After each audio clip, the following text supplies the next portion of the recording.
Hello, everybody, and welcome back to the Masonry Strong Podcast. Today, I'm joined by Kent Bounds. Kent, how you doing? Doing well. Awesome. So tell me about your journey into the masonry industry. How'd you get started? Well, it was one of those forced labor kind of, journeys. Now, my father, Mackie Bounds, he started the company back in 1989. And, at a young age, I had it in front of me. My dad would take blueprints home, lay them out in the living room floor, I can remember. And me not knowing, I was just wanting to draw on the plans and being the pest. But, about 12, 13, he said, son, it's time to go to work. It's time to learn what it's all about. So I kid you not, I went to work. And I don't know if I should say this because I got labor laws, but he paid me 50 cents an hour. But back then I thought that was big money, And how old were you making that money? Like 13 years 13? old. Yeah, Okay. I thought I was just killing it. But as time progressed, I worked in our shop, learned about equipment, operating a forklift and stuff. And as I got older, went into the field for a little bit and kind of learned that side of things. And I told him, like, look, I don't really want to do this. Like, really? I was like, I want to be a mechanic.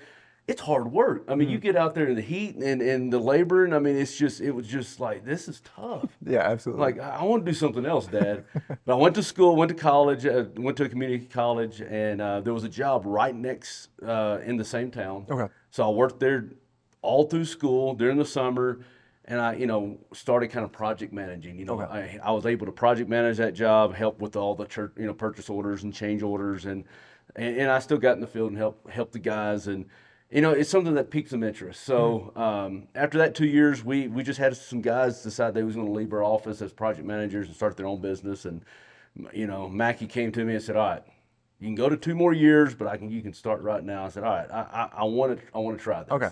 So I came into the office, and that was like in 2002. Oh, wow. And, and he said, one day you're going to be president. I'm like, no, I don't. That's you. I don't want it. I'll just project manage. That's it. But as I matured and grew older and this is something I want to do. There's a lot of good the masonry industry can put forth. Not only that, our people, we have some great people. I like be able to make their lives better. And I wanted to carry on his legacy. So 7-8 years ago, I became president of Brazos Masonry, bought into the company. I'm a part owner. And it's been an incredible journey. One day I'll most likely take his place as CEO, but I always say, well, that'll be the time whenever, he's unfortunately 6 foot under because, he's one of those old school guys that will work and that's all he knows to do. Yeah, that's awesome. So it's been an awesome journey. Yeah. For sure. What has it been like seeing Brazos grow from what it was like when you first started at 13 to now? It's been incredible. When I first started, I had a computer, but I didn't hardly use it. Like, we did all our takeoffs on paper. I had purchase orders that we wrote on paper, and I handed it to a secretary, and she typed it up on a typewriter. So I went from there to now everything's done, on computer, from tradesmen, drawings, we was back then. We was a $12 to $13 million company. Did kind of small local jobs. We went out a little bit, but now last year we did 66 million. Wow. Supposed to do it again this year. And we're all throughout the state of Texas. We have over 500, employees, and it's been eye-opening. For me being from there to here, I don't sometimes recognize how special the growth, because it's been slow, and that's the way I think it should do. You shouldn't go from 13 million to 60 million. No, it's a slow growth process, and it's just been incredible to look back. And even our field has transformed. If you look at pictures, 10, 15 years ago, all our guys are wearing mismatched, hard hats and no safety vests. No eye protection. But that was back, 20 years ago. It just wasn't as big of a priority. But nowadays, all our guys are, wearing matching vests, matching hard hats, and the whole company it's been an incredible transformation from the office to the field. It really has. That's awesome. And when did you get involved with the MCAA? Let's see. I started in the south of 40, and it was probably, it's Gen X now, but south of 40, back when it first, Mackie was, I think, chairman at the time, decided, hey, we needed something for the young people to do, because we would show up, but there really wasn't no way for us to participate. So I honestly, time flies. Maybe it's 12, 14, maybe it's 15 years ago. Yeah. And really started coming to the World of Concrete every year. And yeah, it was just a cool way to get all the young people in one room, and we talked about ideals, we shared ideals, and we'd meet up, once there's the World of Concrete with some kind of little event. And it's just, that's how I got to know, Mason and Liz and a bunch of the guys out there that were my age, that were in the industry. And yeah, it was really cool. Yeah, that's awesome. Yeah. And outside of the masonry industry, what are you into? I know before you said you wanted to be a mechanic before you before you were in the masonry industry. So I'm guessing you're into cars. Yeah, I like old cars. Yeah. It's always been my thing. Nothing wrong with the modern, of course. Vets and Lambos, but I'm always into the classic cars. Yeah. So yeah, I just recently be able to purchase my dream car. It's a 1969 Camaro. That's awesome. Now I'm kind of weird. I'm not totally old school. Like, I like the modern engine. Yeah. I like some modern suspension. Yeah. I like a little bit of that. It makes the ride a lot better. But yeah, it's been great. My wife loves it, and kids, they love riding in it. And it's a cool cruiser for the weekends. That's and awesome. Unfortunately, in Texas, it's hot in the summertime, and it has AC, but it's not modern enough. So yeah, I don't drive it a bunch in the summertime. So I'm looking forward to this fall, that's awesome. and getting to drive it more for sure. Do you and your family do anything together a lot? My wife loves to travel. Okay. So we like to go on vacations and Awesome. take the kids with. We went to Scotland this summer. Ooh, that's awesome. So yeah, and I like golf. So I mean, Yeah. that kind of fit both parts. She got to see another part of the country, and we've seen a lot of cool masonry with the castles and stuff. Oh yeah. And yeah, got to play some golf. So yeah, it was fun. But yeah, we like to travel, and yeah, it's a real good time to spend together as a family. What was it like golfing in Scotland? I know that was kind of where it started. It was really nice. It was really, I'll call them really simple courses. They're kind of open, link style, but it's just, man, you go over there and play, like, man, these courses been here since like the mid 1800s, some 1700s, and it's like, this is awesome. I'm playing on the same piece of property that they started this golf course, and it's just cool to be around all that history. Yeah, that's awesome. Yeah. Going back to the MCAA, you're on the marketing committee co-chair. What has that been like, and how long have you been on the committee for? Let's see. I think it's been about 4 or 5 years. Been on the marketing committee. Yeah, it's really cool because I've seen our membership grow. When I first joined, it was like 700 to 800, and now we finally, I think a year ago, eclipsed 1,000 members. Wow. So it's been really cool to see that process. I always tell people it's really easy to market MCAA, and especially the last 5 years with everything that's been brought into the picture. And Jeff and those guys are doing a good job giving us the stuff to, hey guys, this is great. Become a member. We have so much to offer, and it just keeps getting better. Yeah. And before I kind of ask you how speed dating went and everything with the MCAA, are you very open to new innovations and advancements in the industry? Or are you, a little bit more hesitant to get into it? I'm very open. You're very open? That's awesome. Yeah, I mean, it's kind of comical because Mackie, sometimes we get in this discussion at work about new things. I'm always like, hey, let's try it. It can't hurt to try. And he's like, well, if it ain't broke, we don't need to fix it. I'm like, well, but we can get better. And that's kind of the way I'll look at it with innovation, because I mean, time is moving on. I mean, just like with the AI that was just mentioned in this morning's session, it's just something else that keeps coming up, and if we don't stay on top of it, we're gonna get left behind. Yeah, exactly. So that's the way I'll look at it. I'm always trying to think outside the box. What can we do better for our team in the field, in the office, and yeah, it's just constantly staying on top of it. Yeah, that's awesome. Yeah. And I know you said you mentioned how before everything was kind of mismatched. Everyone had different colored hard hats and stuff like that, and now everyone's they have their own gear and all matched. What has this advancements in safety been like in your eyes as being president of Brazos? Yeah, it's been great because, I mean, back then the hard hats, I feel like you could just, you could go to any store and get a hard hat and you don't know if it was safe. I mean, we had guys wearing cowboy hats that was made of plastic that was called hard hats. And that, I mean, through all the testing, it was not safe to wear. They're not allowed to be worn. But with our team, I like to make everybody feel included. So whenever we decided, hey, we're going to upgrade our hard hats, safety vests, eye protection, I basically brought guys in from the field, and we formed a committee. I had Zach, our safety director, come in there, and he presented every type of hard hat, safety vest, glasses, and said, all right, guys, what do you want? And I allowed my field to choose what they're going to wear. So all my foremans, they wear the helmet style. I call them climbing helmets. Lack of better terminology. Our field, wears the same type of helmets. Wow. So but my superintendents, they wear blue helmets. My field guys wear orange helmets. So that way I can go out to a crew because, I can go out on any job site and I can see orange, they're my guys. Mm-hmm. So, but I'm telling you, we've had a safety incident not too long ago that if the guy wasn't wearing his helmet with the strap, his life could have been lost. Wow. Yeah, he had something to fall on top of him, and his hard hat didn't come off. His hard hat stayed there, and it protected his head. Wow. So yeah, it's been really incredible, and but that's the way I want our team to decide it. Is not me, because if our team decides it, and the rest of the guys in the field, said, okay, these guys have figured it out. They know what's best. I'm going to buy into it. Yeah, that's awesome. So yeah, it was a really cool process. But yeah, that's how we've seen. From the very start, mismatch, just anything goes, to nowadays we're uniform. We've invested in it.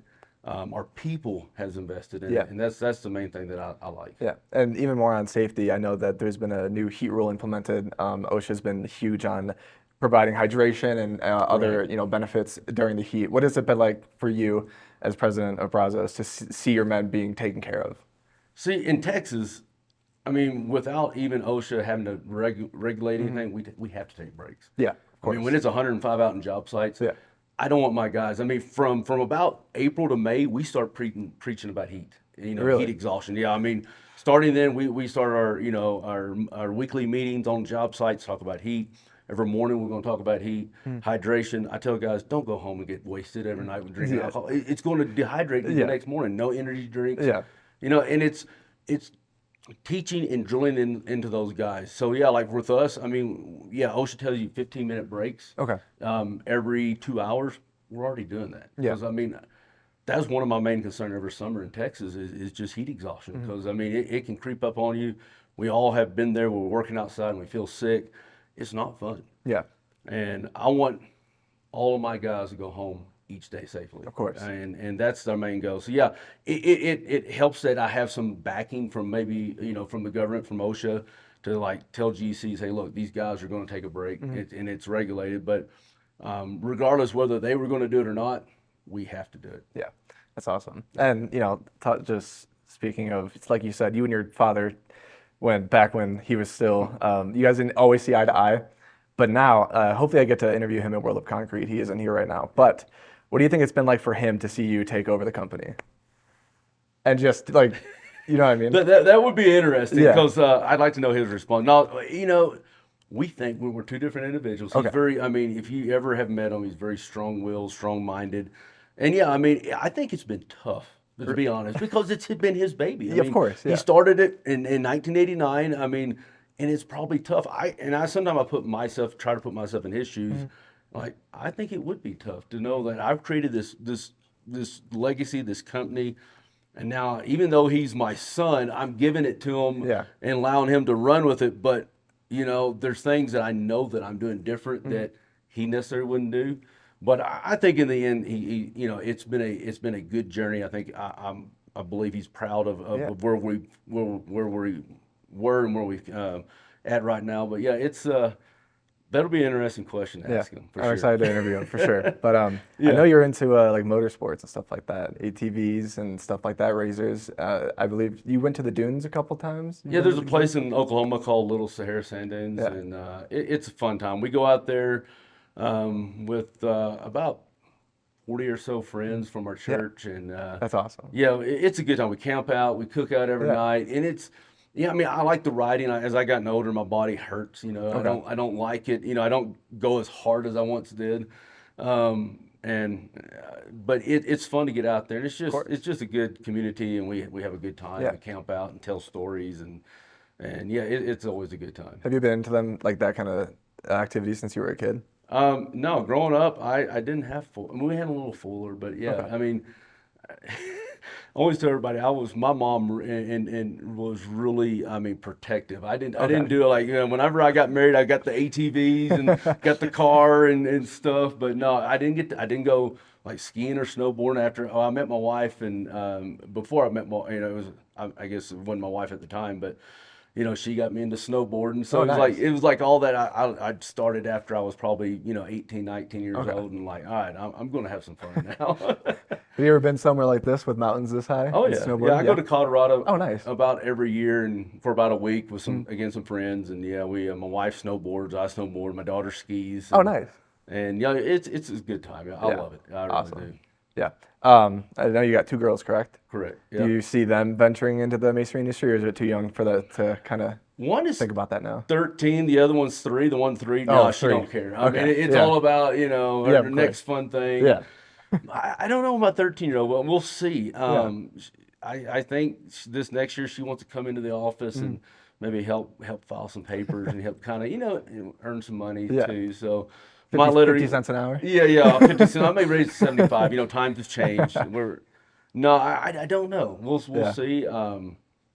If they want to, sure, I'll Yeah. be excited for Yeah. sure. I mean, if not them, maybe my future son-in-law one Yeah, day will exactly. want to be a part of the company, and I want to keep this in the family, and second generation, I want a third, a fourth. I mean, I would love to see that legacy continue. Yeah, and who knows what the industry is going to be like, once It might be all robotics. Exactly. I mean, we may not have hardly any employees. Yeah. It's AI and robotics. And Yeah. you have 2 or 3 guys there showing up every morning to get it done. Have you looked into, I know the mule's huge, and helping pick up bricks, just the exoskeleton. Have you kept up with any of that kind of technology at all? A little. We've experimented with the mule at the time. It didn't work for us at the job Okay. that we had. The exoskeleton, again, we've tested some models. There's some more improvements I think needs to be made, especially for continual field use around all the dirt and dust. But yeah, I'm open, and as they develop it more and more, I want to try it. Yeah. For sure. I don't want to say, well, we did it once and it didn't work for us. I think there's a ways that it can work, and I'd be all for it. Yeah, that's awesome. Yeah. And like I said, you were on the marketing committee co-chair for the MCAA. What has it been like seeing the MCAA grow from the time you started to now? Oh, it's been incredible. Yeah. I mean, I was telling people I was out here at Park City. I think it was in like 08, 2010. For the last mid-year. Yeah, they because held here. we were here back in 08 Yep. again, right? Okay. Yep. So we did the golf tournament. I just remember because there was really, I think it was like 8 or 9 teams. I mean, it was like 40 people. Wow. And now you come to these events, and I mean, like, I left the room a while ago, and I think there was 150 people in there Yeah. for the contractor roundtable Yeah. discussion, which is incredible. The tournament had like 100 golfers, over 100 golfers, and all the prizes that Todd was able to give out and stuff. And it's been incredible because back then it's like we all came together, but we just really didn't have everybody on board. And it seems like today, everyone that shows up is ready to share and bring new ideals and pitch in and help, and everyone's excited about it. And that's what, and I think you can see MCAA feeding off of that. And as it grows and as it offers more, and it's just, it's been an incredible journey to see it from when I first can remember to now. Yeah, that's awesome. Yeah. And I'm sure seeing all the, supplier companies that have come in, the new ones that like you said, you learn about new things every time you come here. Oh, yeah. What are some of the standout things you've learned? Maybe even just this year. Yeah, I mean, like one of the things was the spec mix. They did a presentation about mortar and applications of using type M or S or N or O mortar, and I never heard a presentation like that of marrying the mortar up to the strength of the product. And normally, when you think about mortar, if it's structural CMU, we got to use type S. Well, that might not necessarily be the case every time. Yeah. And if you're using a brick, it always has to be type N. Well, that again, if you're using a really hard brick, you might need to use type S. Yeah. So that was really cool. I've never thought of it in that manner. So I definitely want to get back to Waco and kind of talk with them some more one-on-one and see how we can approach the architect and engineer world and see if we can do some experimenting. Because I think for us, mortar consistency on color has been an issue the last several years. And I think they made some valid points that I definitely want to check out more. Awesome. Well, as we're wrapping up here, I guess I'll finish it off by asking you, what does Masonry Strong mean to you? For me, what makes Masonry Strong is everybody that's in MCAA. I mean, you look at our group and the amount of experience and knowledge, it's incredible the amount of networking that can be done within it. Yeah. I feel that as I've been going and creating the relationship, that at any time I can send an email out, I can pick up the phone, and call anybody with any challenge that's out there and say, hey, what about this? Or, hey, I'm going through this. Can you help me? Or have you heard of this product? What about this contractor? And to be able to do that and have everybody ready to share and like help out, that's what makes us strong. I mean, me by myself, I'm not too strong, but if you throw 100 of us in there, 200, 300, I mean, that's what makes us strong together. And that's what makes me excited about MCAA. That's why I want to continue to come to pitch in and participate, because I mean, together we can accomplish so much more. Yeah. So yeah, it's and that's what I see where it started and where it's been and where it's going, and I really think there's a lot more we can do as an industry that will promote masonry, that will bring everything up to the next level. I agree. Well, Kent, thank you for joining us today. Absolutely. I really appreciate it. It was awesome. I had a great time. Yeah. We will see you guys next time.